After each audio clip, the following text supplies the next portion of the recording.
The first stage is really analyzing the book with the directors and picking out things in the book which are symbolic and characteristic of the book. They make it what it is.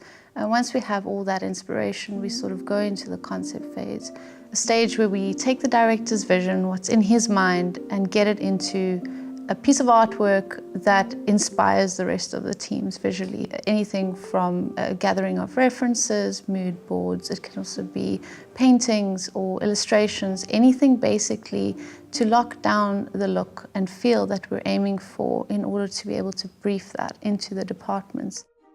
Something that you try to always look for as well is like, what is Axel doing in his design language? So one of our interns noticed that in the Flying Doctors, there is this little sort of pinecone motif on the bed of the king. And then she sort of put that pinecone motif on the carriage. And then we just sort of spread that motif throughout the film.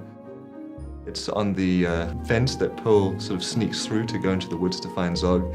It's on her crown, like right on the top as a little detail. We sort of thought, well, if Axel's got that motif going, we'll just use that to kind of extrapolate.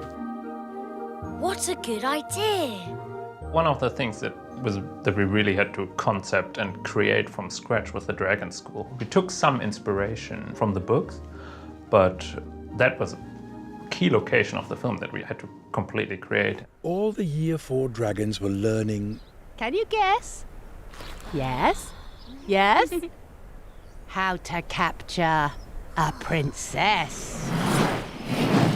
I think the most complex set that we had to deal with was Dragon School.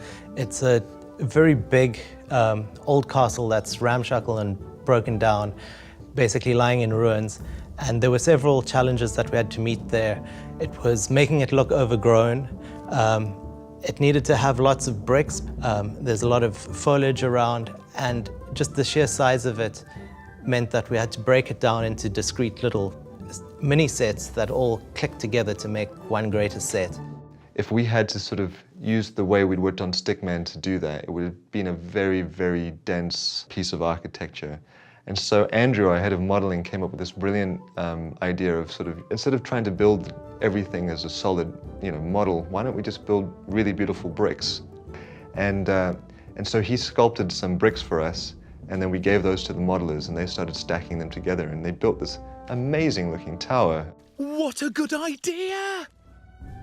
I think the film is so beautiful. Visually, we took it a lot further than the concept. You look at how much detail there is in the final product. I mean, that's everybody sort of at the height of their game, sort of just adding a layer to it. It's really, really cool.